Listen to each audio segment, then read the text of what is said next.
Dear students, today we shall read about the numericals based on the states of matter. ये state of matter chapter का numerical है जो class 11th का है. तो देखते हैं, क्वेश्चन दिया गया है density of a gas is found to be 5.46 gram per dm cube at 27 degree celsius and 2 bar pressure. What will be its density at STP. तो ये क्वेश्चन, ये न्यूमेरिकल लगेगा आइडियल गैस इक्वेशन पे. We know that ideal gas equation बच्चों होता है PV is equal to nRT. ठीक है, ये आइडियल गैस इक्वेशन कैसे आता है? आपने बॉयल्स लॉ पढ़ा होगा, आपने चार्ल्स लॉ पढ़ा होगा. Boyle's law means V is proportional to 1/P और चार्ल्स लॉ पढ़ा होगा V1 is proportional to T1 या V is proportional to T. तो जब बॉयल्स लॉ और चार्ल्स लॉ को हम मिलाते हैं, कंबाइन करते हैं, तो we get one equation that is PV is equal to nRT. आइए देखते हैं. अगर हम PV is equal to nRT, क्योंकि इस क्वेश्चन में डेंसिटी दिया है और डेंसिटी पूछ रहा है, तो इस PV is equal to nRT को हम डेंसिटी के फॉर्म में एक फार्मूला कन्वर्ट करते हैं. तो कैसे कन्वर्ट होगा, इधर देखिए. This implies P is equal to, we can write N upon VRT लिख सकते हैं.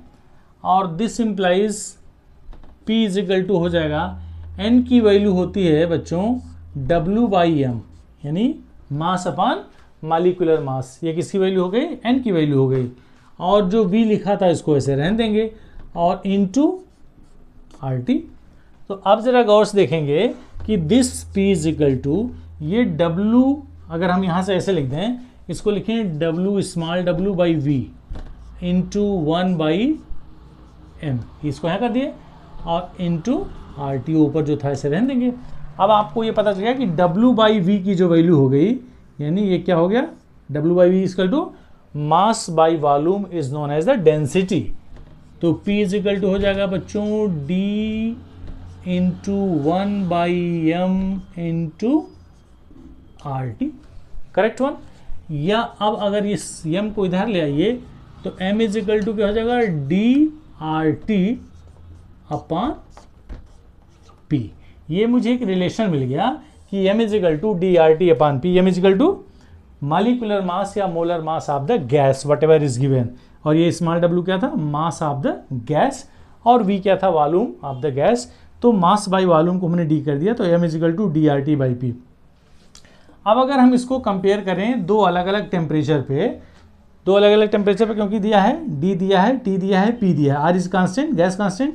डेंसिटी अगर हम T1 टेम्परेचर पे डेंसिटी D1 लेते हैं तो उसका प्रेशर P1 होगा, और टेम्परेचर D2 होगा तो उसका डेंसिटी D2 होगा और उसका प्रेशर P2 होगा. तो दो अलग अलग टेम्परेचर और प्रेशर, दो अलग अलग कंडीशंस पे अगर हम इसके मॉलिक्यूलर मास की बात करें तो मॉलिक्यूलर मास अलग अलग फर्स्ट और गिवन, जैसे अगर हम गिवन की बात करें और हम एसटीपी की बात करें, तो दो अलग अलग कंडीशंस पे इसका मॉलिक्यूलर मास चेंज नहीं होता है. तो we can say this implies कैसे होगा, अगर हम पहले मास की बात मान लीजिए, इसको M1 मान लेते हैं, तो M1 इज इक्वल टू होगा D1RT1 अपॉन P1 और M2 हो गया D2RT2 अपॉन P2. लेकिन M1 और M2 मैंने बोला सेम है, मॉलिक्यूलर मास चेंज नहीं होगा. तो आप यहाँ लिख सकते हैं D1RT1 divide by P1, this is equal to D2RT2 upon P2. अब ये दोनों अलग अलग कंडीशंस क्या हो सकते हैं, इन दोनों कंडीशंस को हम लिख सकते हैं. ये जो था आपके क्वेश्चन में ये गिवन कंडीशन है, और ये जो दिया हुआ है ये हमको फाइंड करना है एसटीपी पे जो पूछ रहा है. तो अब इन दोनों की वैल्यू पुट करेंगे. D1 की वैल्यू क्या है बच्चों, 5.46, इट इज गिवन 5.46. और R की वैल्यू ऐसे रहने दें.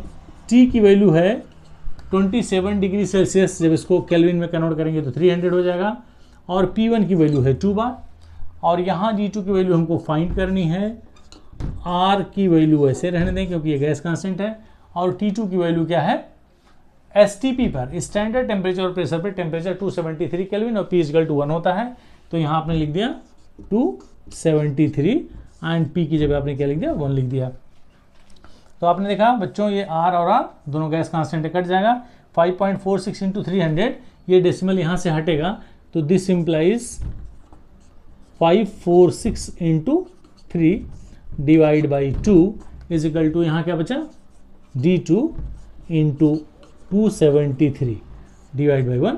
अब ये 273 से कटेगा 2 टाइम्स ये हो गया 2 और ये 2 और 2 कट गया तो 3 इज इक्वल टू D2। तो दिस इम्प्लाइज D2 की जो वैल्यू हो गई वो कितनी आ गई 3 ग्राम पर DM3। तो ये D2 की वैल्यू हो गई। तो this is the solution of this question. और ये क्वेश्चन देखिए PV इक्वल टू NRT था, आप इस फार्मूले को क्या करेंगे, याद नहीं करेंगे, सीधे इस PV इक्वल टू NRT से कन्वर्ट करेंगे तो आपको रिलेशन मिल जाएगा M equal to DRT upon P, और इसी DRT अपॉन P से हम इस क्वेश्चन को लगा लेंगे, सॉल्व कर लेंगे। तो it is all about this question. ऐसे ही तमाम अच्छे क्वेश्चंस, इंपॉर्टेंट क्वेश्चंस देखने के लिए, सीखने के लिए चैनल को सब्सक्राइब करना ना भूलें। और once again thank you so much for watching Shailendra sir chemistry.